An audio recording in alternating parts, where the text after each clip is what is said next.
O Senhor esteja convosco. Ele está no meio de nós. Proclamação do Evangelho de Jesus Cristo segundo Marcos. Glória a vós, Senhor. Naquele tempo, os apóstolos reuniram-se com Jesus e contaram tudo o que lhes haviam feito e ensinado. Ele lhes disse: vinde sozinhos para o lugar deserto e descansai um pouco. Havia, de fato, tanta gente chegando e saindo que não tinham tempo nem para comer.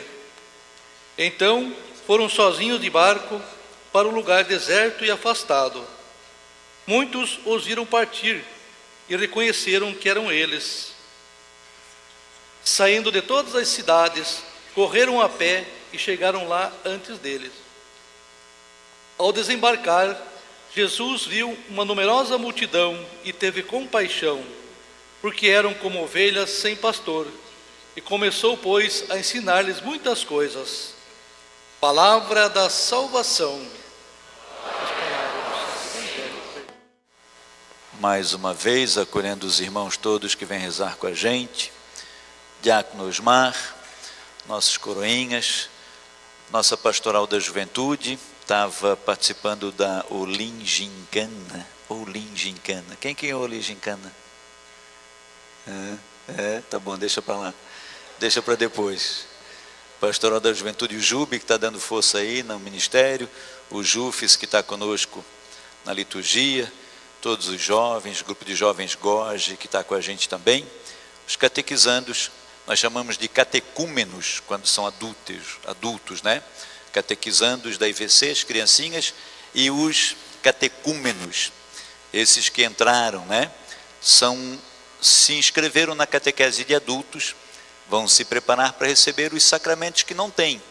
Alguns deles não têm nem batismo, nem eucaristia, nem crisma.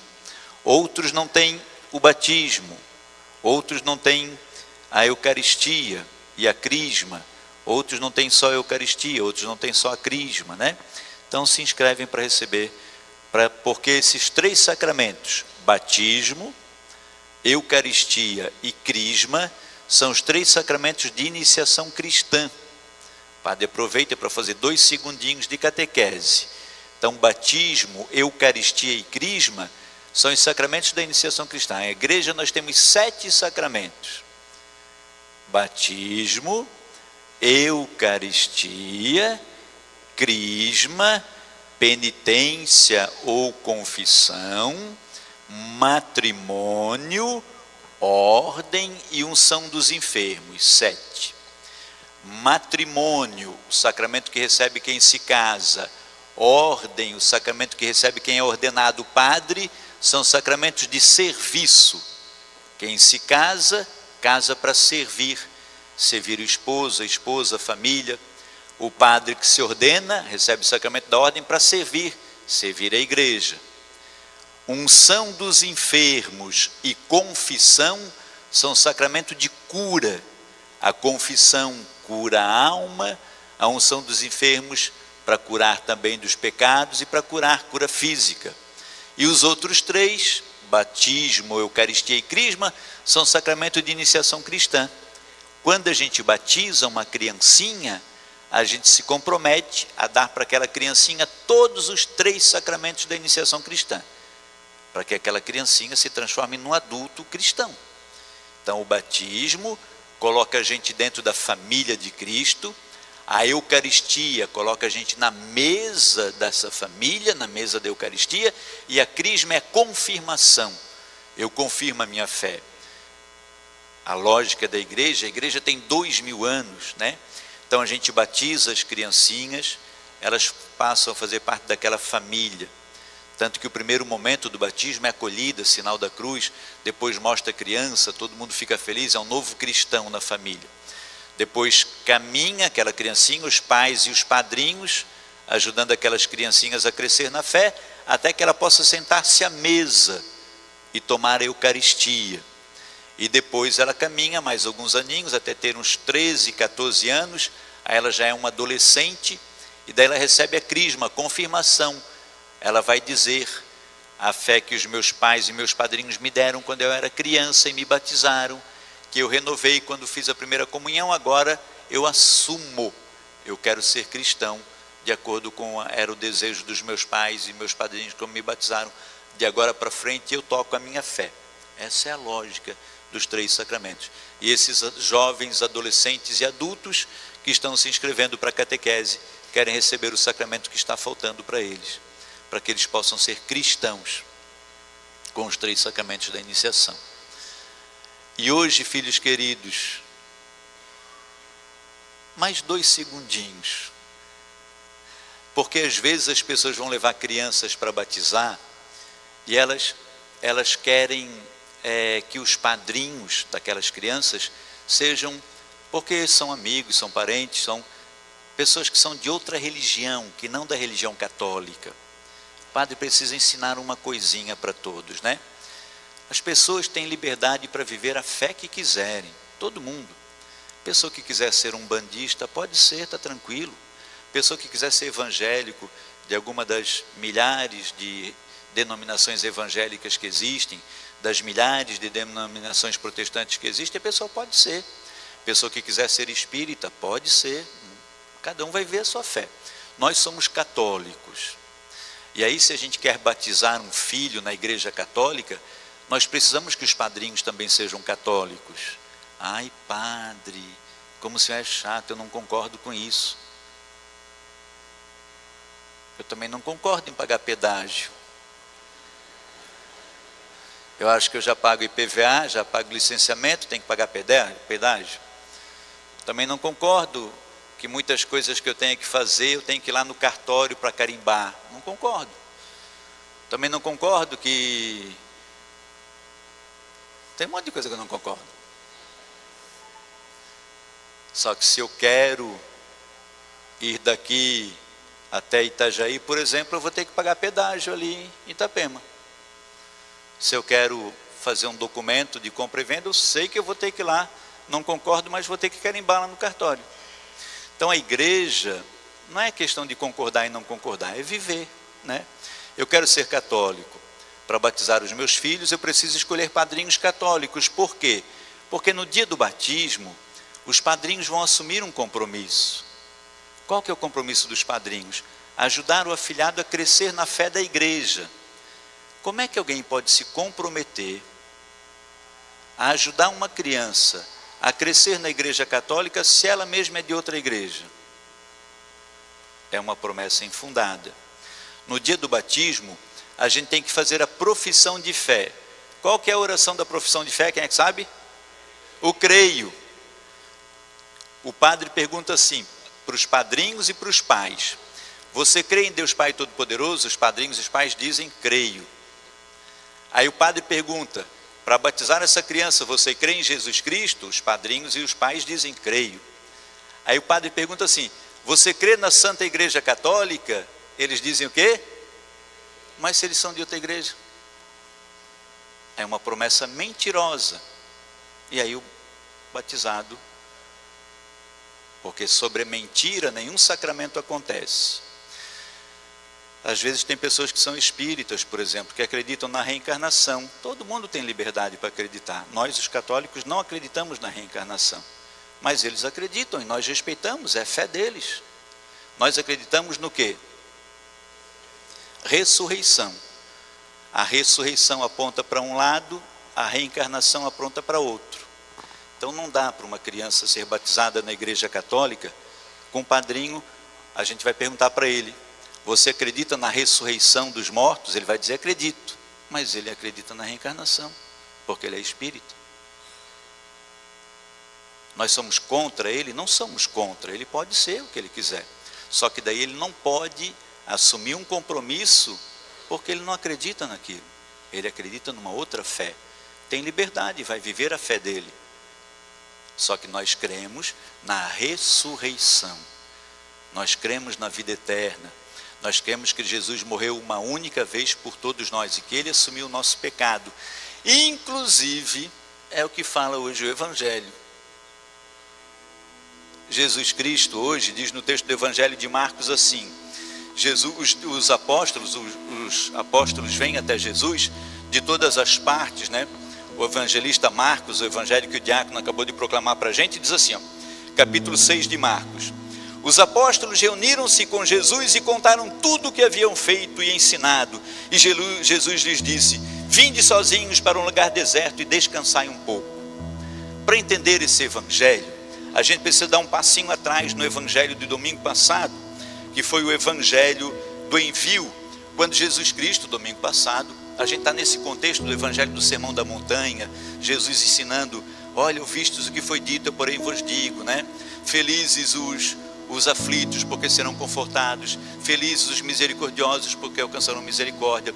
Depois Jesus desce a montanha e faz o sermão do envio. E aí domingo passado, Jesus enviou os seus discípulos, os 12 apóstolos, pelo mundo todo conhecido da época, os enviou de 2 em 2. E deu para eles autoridade, para que eles fossem expulsassem demônio, para eles curassem doentes e para que eles batizassem. Batizassem em nome de quem?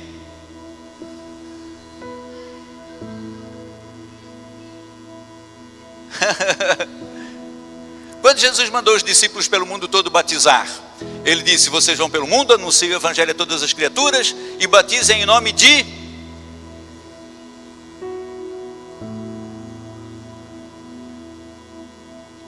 Não me faz passar vergonha. Jesus deu uma ordem para os seus discípulos: ide pelo mundo e batizai em nome do Pai.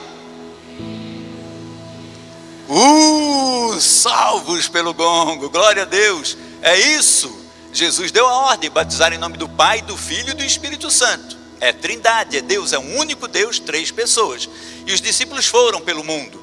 Agora no evangelho de hoje, é quando esses discípulos estão voltando dessa primeira missão que eles fizeram. Aqueles 12 foram por todo mundo conhecido da época, anunciaram, e eles voltam felizes, contentes. Eles vão começar a dizer para Jesus: olha, os 2 que foram para aquele lado, lá para aquela cidade, os 2 que foram para outra, nós formamos cristãos, nós anunciamos o teu nome, aconteceram milagres, Jesus, a gente pregava e as pessoas eram curadas, e teve gente muito doente e a gente pregou e as pessoas ficaram transformadas, e gente que não acreditava começou a acreditar. É aquela alegria da partilha deles. E outros diziam: olha, Senhor, lá nós fomos perseguidos, lá eles bateram na gente, olha só os nossos machucados, quebraram a gente toda, olha a minha perna quebrada, bateram, ficamos presos 15 dias. Eles contaram para Jesus as alegrias da missão e as tristezas daquele primeiro momento de missão, 2000 anos atrás, os 12 primeiros que o Senhor mandou. Até aquele momento, quem tinha pregado o evangelho, quem tinha anunciado Jesus, tinha sido João Batista e o próprio Cristo. Agora Jesus mandou os 12 para também anunciar e para também batizar. E eles voltam. É o primeiro relato missionário. Quando Jesus escuta aquela partilha, Jesus olha para os 12 e Jesus: filhos, vou até descer um pouquinho. Jesus que eu creio que você crê, é Jesus que tem um olhar para a gente. Ele não olha só para as situações, para as circunstâncias, nem mesmo que essas sejam de alegria e de felicidade. Jesus, ele vai muito mais além. Ele consegue olhar no olhinho da gente e no coração. Por isso é que quando aqueles discípulos chegaram, falando das alegrias e das tristezas, de tudo que eles tinham encontrado pelo caminho, Jesus, olhando no olhinho deles e no coraçãozinho deles, Jesus percebeu que eles tinham as alegrias, tinham as dores e que eles estavam cansados. Jesus conseguiu perceber o cansaço deles, conseguiu perceber que eles precisavam de descanso. Jesus se alegrou com aquela partilha. Jesus se alegrou com tudo aquilo que eles falaram para Jesus, com os lugares onde eles estiveram, com os primeiros cristãos que eles formaram, com tantos que eles batizaram. Jesus ficou feliz, mas Jesus percebeu em tudo aquilo que eles também estavam cansados. Jesus consegue ver o nosso cansaço. E aí Jesus fez um convite para eles. Vinde comigo, Jesus pediu. nós vamos para um lugar à parte para descansar. Vamos descansar. Jesus, quando a gente partilha com Jesus a nossa vida, quando a gente tem coragem de dizer para Jesus as nossas dores, quando a gente tem coragem de partilhar com Jesus os nossos infortúnios, também quando a gente partilha com Jesus as nossas alegrias, porque a nossa vida é desse jeito, é alegria, é dor, é na função. Às vezes as coisas dão certo, às vezes não dão. Hoje de manhã, na missa da manhã, lá no Senhor Bom Jesus, quando terminou a missa, né? Aí na porta da igreja, a menina disse para mim assim, ó, padre, que legal a sua homilia hoje. A vida da gente é igual um cubo mágico. Sabe cubo mágico? Aquele negocinho de cor, que a gente fica girando assim para botar a cor de um lado e do outro. Eu perguntei para ela, por que a vida é igual um cubo mágico? Ela disse, porque quando a gente arruma um lado, bagunça o outro. A vida é igual um cubo mágico. A gente ajeita de um lado e bagunça do outro. Mas Jesus, Ele está ali do nosso ladinho. Mesmo quando tem um lado da vida bagunçado, Ele chama a gente, porque Ele quer que a gente descanse com Ele. Sabe quando a gente senta com Jesus e diz, olha Jesus, tenho para partilhar contigo essas alegrias, tenho essas tristezas, hoje alguma coisa deu certo, hoje alguma coisa deu errado. Quando eu estou cansado, né? Porque às vezes a gente fica cansado. Nós nos cansamos de muitas coisas. Às vezes a gente se cansa de cansaço que é um cansaço físico. E aí, beleza, meu velho? Às vezes nós nos cansamos do cansaço físico mesmo, né? Da luta, da correria. Amanhã é segunda-feira, Alexandre, e agora? Cheio de boleto para pagar e o dinheiro não vai ser suficiente. Chega dia 28, 29 e a gente vê assim, o mês está maior do que o orçamento. E não dá para a gente tirar dia do mês. E também não estou conseguindo multiplicar o orçamento. A gente vai cansando. Às vezes a gente cansa também de tentar orientar algumas pessoas que caminham com a gente, de tentar fazer com que aquelas pessoas percebam que elas estão num caminho errado e a gente quer que elas andem pelo caminho certo e a gente vai cansando daquilo. Às vezes nós cansamos de ser bons, a gente ajuda, a pessoa não entende que a gente está ajudando, não é agradecida, a gente cansa. Às vezes a gente cansa, a gente vai se exaurindo, as forças da gente vão diminuindo. Agora quando a gente consegue ouvir a voz de Jesus dizendo, vem comigo, vamos descansar. Aí a gente tem as nossas forças restauradas, filhos. Agora eu pergunto para você, como é que a gente descansa em Jesus? Quando é que a gente consegue descansar em Jesus? Porque pensa, Jesus está oferecendo para a gente descanso. É mais ou menos assim, ó. É como se a gente tivesse, por exemplo, um amigo que tem uma casa lá em Jurerê Internacional. Ele diz assim, mês de janeiro a minha casa de Jurerê é para te descansar. Já deixei 50 quilos de alcatra no freezer, já tem 20 barris de chopp, já tem umas caixinhas de gelada, o carvão está lá, a chave está aqui, a piscina já está limpinha, lá em Jurerê para ti, mês todinho, vai lá descansar. A gente só tem que se jogar na casa, né? Opa! E para Jesus, vem descansar em mim, diz Jesus. Como é que a gente faz para descansar em Jesus? Tantos momentos, filhos, descansar no Senhor. Jesus, Ele, sabe, assim, pega a gente nos braços. Naqueles dias que a gente está mais acabado, mais decepcionado, mais triste, com vontade até de desistir, a gente diz, Senhor, toma a minha cruz. Não estou conseguindo. Ele diz, vem filho, vem. Mas a gente tem que dizer, os discípulos estavam diante de Jesus e eles contaram tudo o que tinha acontecido. Tudo. Contaram as alegrias e contaram as tristezas. Aí Jesus diz, vem descansar. Quando a gente consegue lá na casa da gente ter um lugarzinho para descansar com Jesus, Muitos de nós já temos em casa um oratóriozinho, é muito bom que a gente tenha um lugarzinho lá com uma imagem, com uma velinha, com uma Bíblia, e a gente reza ali. Às vezes a gente não tem, a gente vai para o quarto da gente e reza lá, de manhã, de noite. Às vezes a gente tem um lugar, uma gruta aqui atrás da igreja, não sei se todos sabem, mas tem a gruta de Nossa Senhora de Lourdes ali. De vez em quando tem gente ali rezando, descansando em Jesus. Às vezes a gente chega 10 minutinhos antes da missa e fica diante do sacrário, descansando em Jesus. Às vezes depois que a missa acaba, ficamos ali. Às vezes a gente vem na quinta-feira de adoração e passa meia hora, uma hora descansando em Jesus. Às vezes a gente tira um momentinho para ler a Bíblia, descansar, para cantar uma música. Na missa. Na missa tem momentos que a gente diz assim, vamos rezar juntos a oração do Pai Nosso, todo mundo reza. Vamos rezar juntos o Creio em Deus Pai, a nossa profissão de fé, a gente reza. Vamos cantar o Glória, cantamos. Mas tem momento que a gente diz assim, vamos pedir perdão para Jesus, perdão para Deus. Pense nos seus pecados. É hora da gente descansar em Jesus. A gente fecha o olho, a gente diz, Senhor, olha a minha fraqueza, olha esse meu erro, o meu pecado está pesando nas minhas costas, Senhor, a minha infidelidade, a minha mentira, a minha traição, a minha inveja, a minha raiva. A gente coloca aquele peso diante de Jesus e descansa. Daqui a pouquinho a gente vai trazer Jesus, Eucaristia, pão e vinho, transformado em corpo e sangue. E aí a gente se oferta para Jesus. A gente está diante de Jesus como os discípulos no Evangelho. Ali a gente fala das alegrias. Obrigado porque eu estou aqui. Obrigado por essa família linda de cristãos. Obrigado, Senhor, porque eu caí, mas Tu me levantastes. E a gente vai pedir, Senhor, eu estou no chão agora, me ajuda. Senhor, e a gente vai dar as nossas dores e tristezas.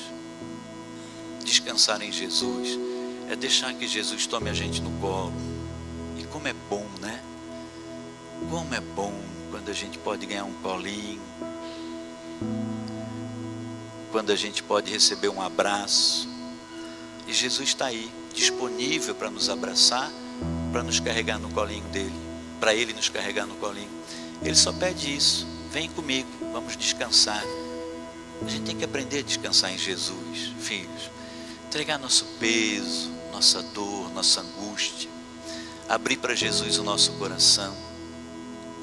Veja, às vezes a gente partilha com amigos alegrias ou dores que aquele amigo que a gente está partilhando não estava preparado para receber aquela partilha. Quantas vezes eu falo para um amigo meu do meu sucesso e ao invés dele se alegrar comigo, ele sente inveja. Eu falo para ele assim, cara, recebi uma herança, vou comprar uma casa na Inglaterra. Ele diz, a Inglaterra vai entrar em guerra. Não consegue se alegrar com a minha alegria. E quantas vezes também eu partilho uma dor com uma pessoa que vai dar um conselho para mim com base nas experiências dela. A gente tem Jesus para descansar com Ele e descansar nele. É preciso a gente aprender a ter os momentos de descansar. Jesus, vim descansar em Ti e deixar Jesus curar a gente e nos acolher. Vinde a mim os cansados e oprimidos, eu os aliviarei. Filhos, aprendamos a descansar no Senhor. Que a palavra de Deus nos ajude a ganhar a vida eterna